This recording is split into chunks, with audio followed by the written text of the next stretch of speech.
A hydroxyl group is a hydrogen and an oxygen. The hydro is referring to the hydrogen, and the oxy is referring to the oxygen. And so together, that's a hydroxyl group. So OH is a hydroxyl group, and it should sound familiar because you have known about OH minus, that ion, as hydroxide. Since general chemistry 2, you would recognize that as a base, and we've used it as a strong base and a strong nucleophile. So that's called hydroxide. We've seen it in things like sodium hydroxide. And here, if you have two hydroxyl groups that you add onto an alkene, that's called dihydroxylation. So dihydroxylation is adding two OHs onto a double bond. Now, that's what you're adding. You can also think about how it's adding, the direction that it's adding in, and we're going to start by thinking about adding those two OHs, those two hydroxyl groups, on opposite sides of a double bond. So for example, you could have this OH going away, and the other one that you add coming out at you. They're anti to each other. So how do you get that to happen? You have to add two things. The first, and maybe conceptually more important thing, is something called a peroxide, or a peroxy acid. Now we've seen this peroxy thing before. We saw peroxides used in hydrohalogenation to get anti-Markovnikov addition. So let's break this down. Let's talk about what we mean by an organic acid, and then we'll talk about what makes an organic acid a peroxy acid, and how we can recognize that in reagents. So in organic chemistry, the most common organic acid, the most common acid made out of carbon molecules, is a carbon double bonded to an oxygen, single bonded to an OH. And the reason why this is so acidic, first, it's easy to get oxygens and hydrogens onto carbon. All you need is water and charcoal. So it's easy to make. It's common in organic chemistry. And the reason why it's acidic is because this can donate this H+. Remember, acids donate H+. If it's an H+, it doesn't take its electrons with it. The electrons that were in the bond, those electrons turn into a lone pair that has a negative charge. Now that lone pair is allylic to this pi bond. And so the negative charge gets spread out through resonance over 3 atoms. And that greatly stabilizes that negative charge. And so it allows the hydrogen to get away. So that's a very common type of acid. And just to plant it in your subconscious, the name for that type of an acid that has a carbon double bonded to oxygen, single bonded to OH, that's called a carboxylic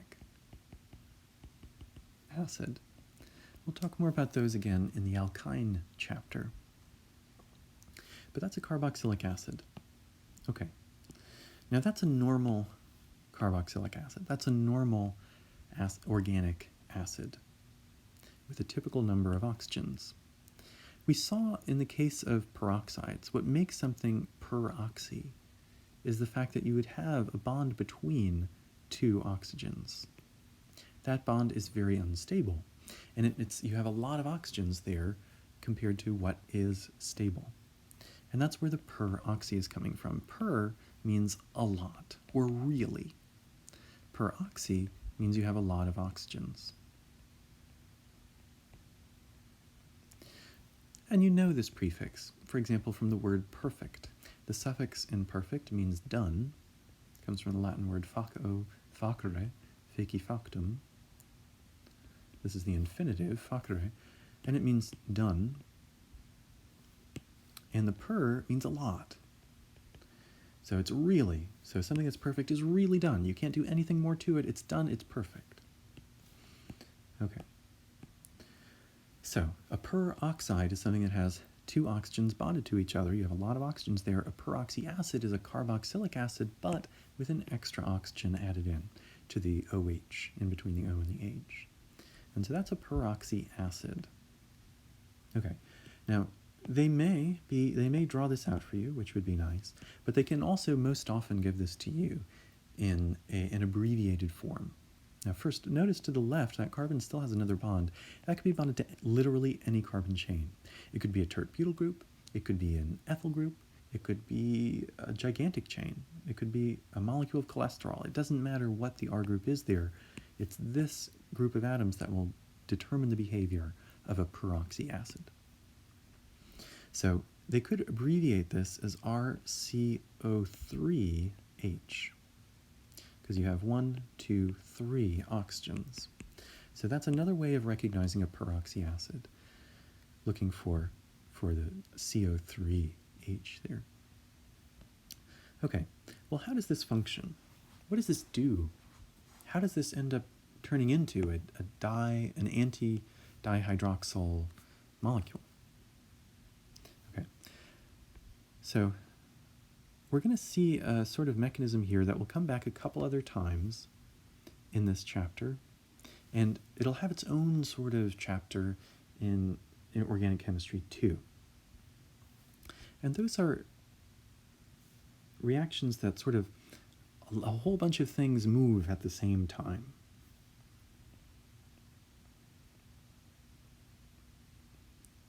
So here's our peroxy acid. Now let me put that oxygen in a different color so we can sort of follow it more easily with our eyes. So I'm going to put it in purple there. And also I'm going to put these electrons in different colors too, so we can follow those with our eyes.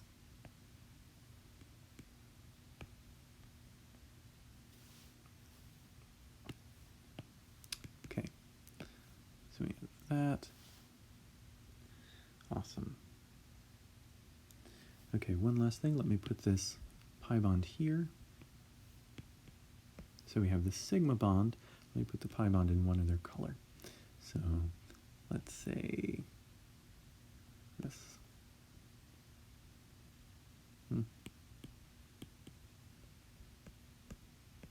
Okay. Okay, so what ends up happening here is a lot of things at once.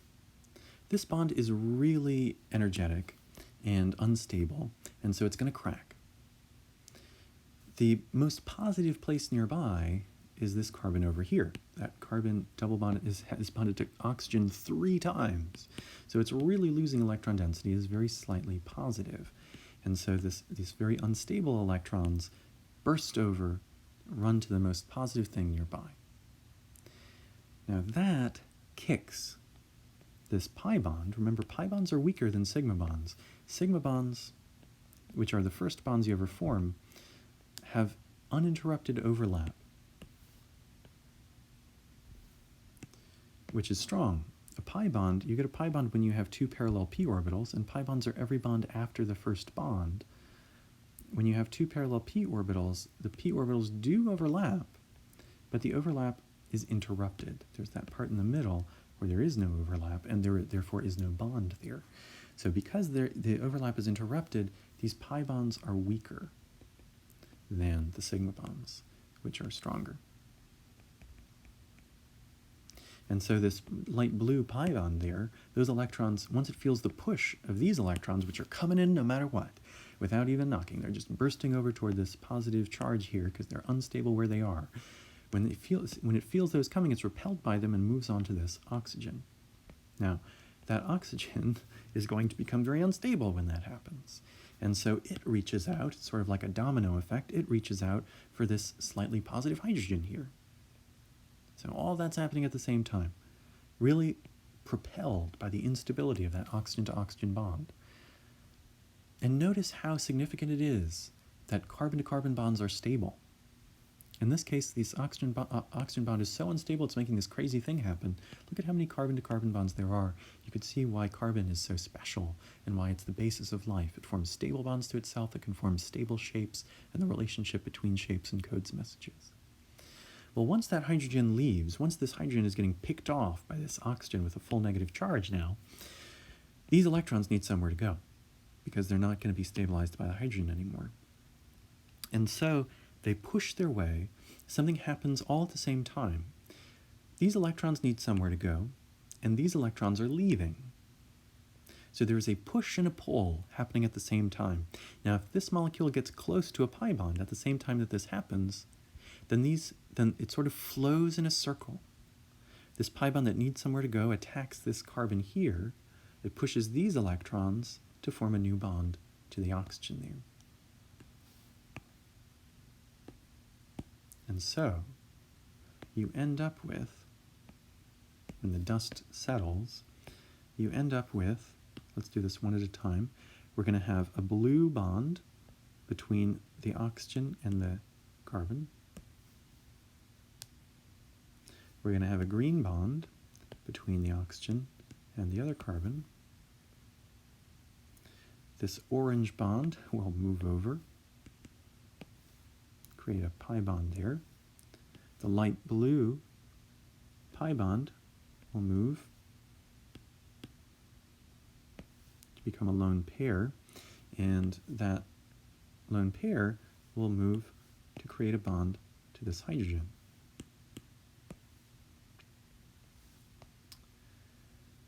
And so you end up with sort of two pieces. You end up with, on the one hand, a carboxylic acid. So we've seen this before. This is where you have the carbon double bonded to oxygen, single bonded to an OH. So notice that's what you have here. Whatever else is on the other side doesn't matter, that's an R group. So you have a carboxylic acid, but more importantly for our purposes in this chapter, you have this weird looking thing. You have a sort of three-membered ring where one of the atoms is an oxygen. The name for that is an epoxide. This will be very significant in organic chemistry too. You'll have a whole half of a chapter devoted to the chemistry of epoxides. Now, epoxides are unique because they want to pop open. And so there are two things happening here. If we zoom in on this epoxide and think about it a little separately, the epoxide is unique because, on the one hand, and let me replace these colors now with blacks, now that they aren't the focus anymore, and also with this oxygen. So this is significant because the oxygen is electronegative, so it pulls electrons to itself, and with one oxygen, you're able to create two electrophilic centers.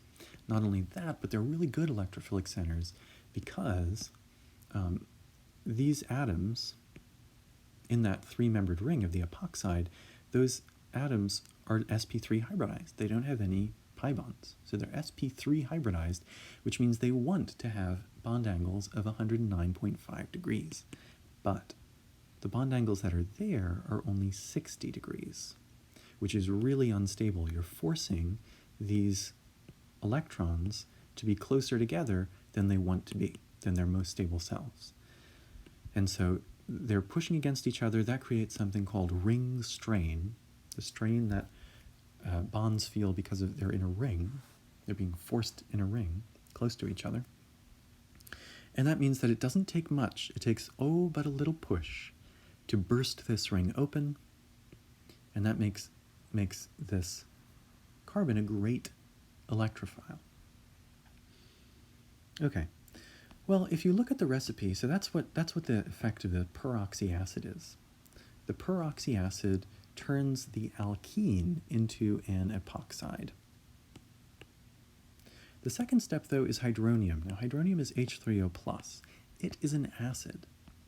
So how would this respond to an acid? This is H3O+.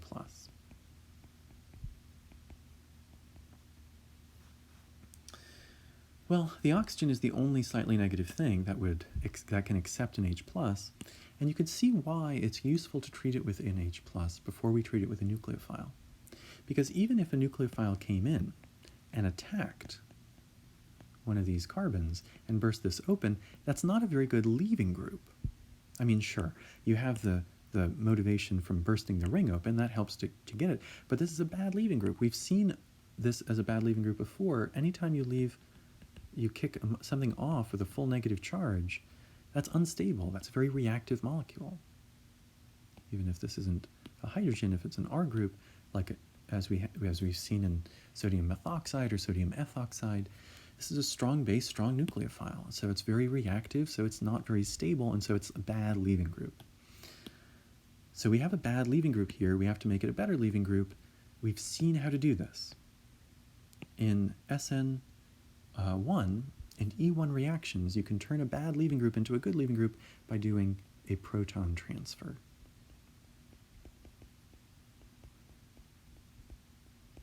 You change the stability of things by doing proton transfers. That changes the charge. You can add a plus charge by adding H+, or remove a plus charge by removing H+, and that changes the stability of things. So you can do a proton transfer. The slightly negative oxygen sticks to one of those slightly positive hydrogens. The electrons snap back onto the oxygen there. And that gives us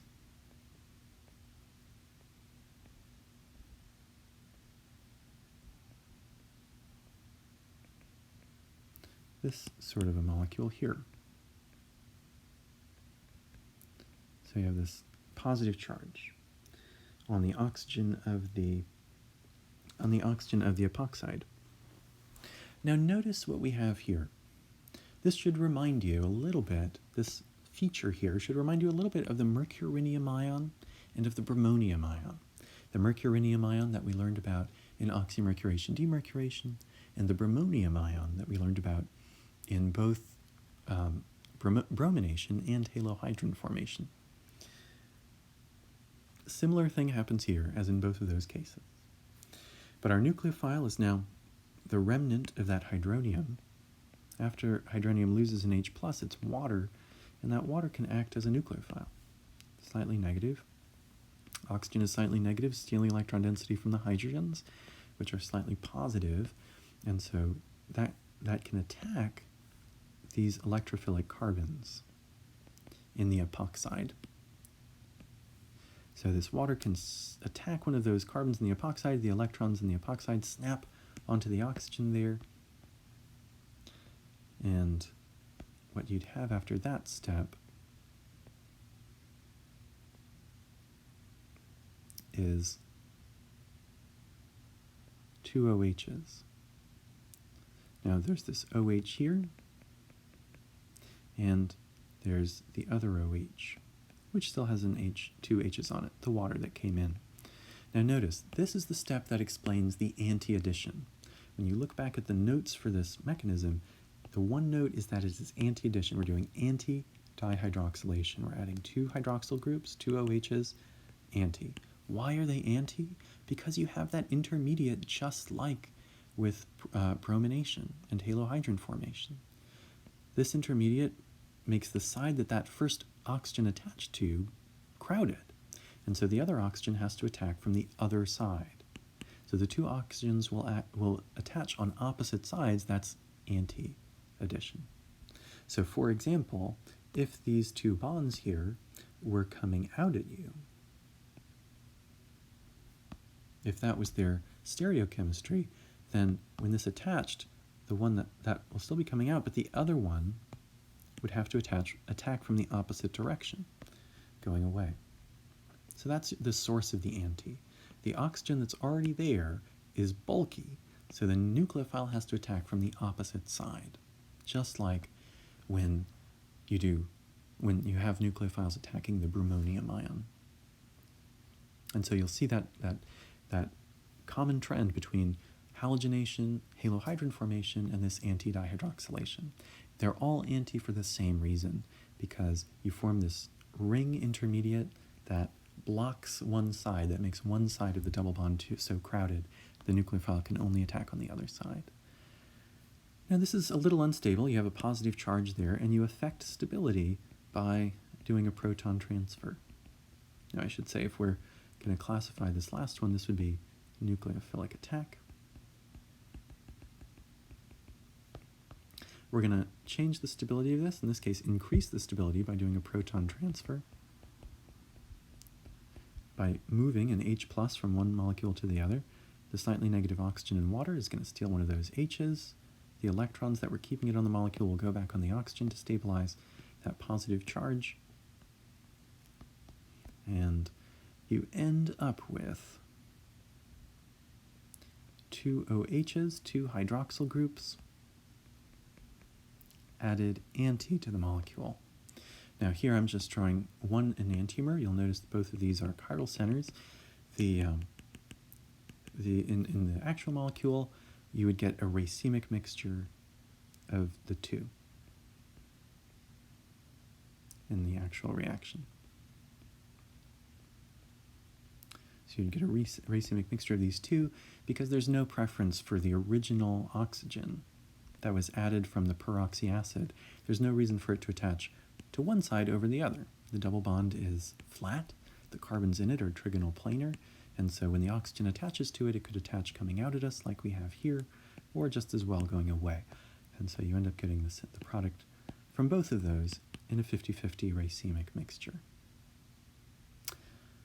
Okay, so there are a few big concepts that we learned here, some tie-ins from previous mechanisms, some things that will come up again.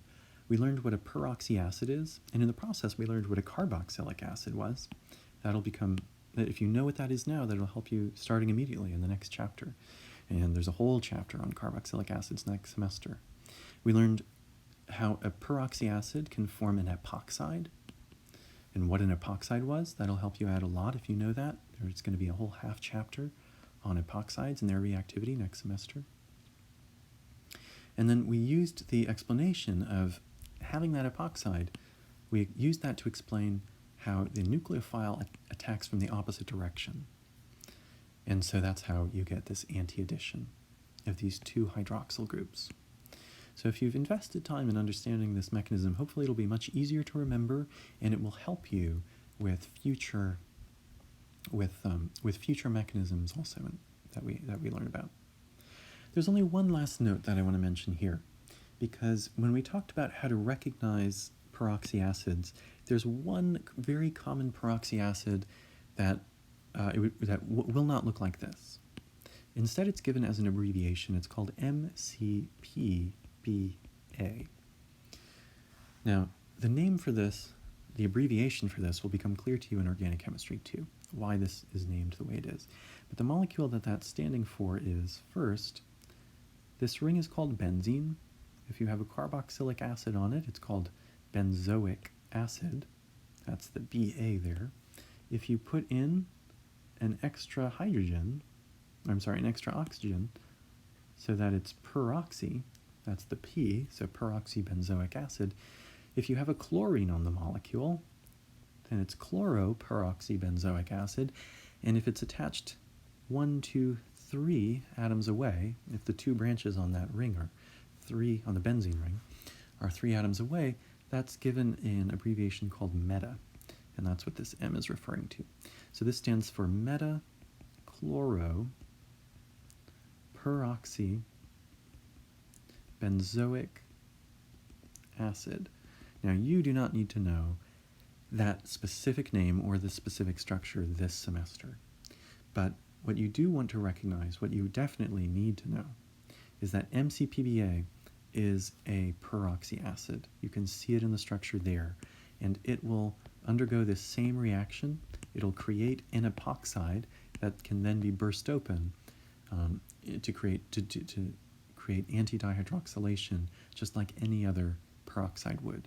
So make a note, MCPBA is a very common peroxy acid, and one of the things it can do is turn an alkene into an epoxide that can then be burst open to create an anti-dihydroxylated compound.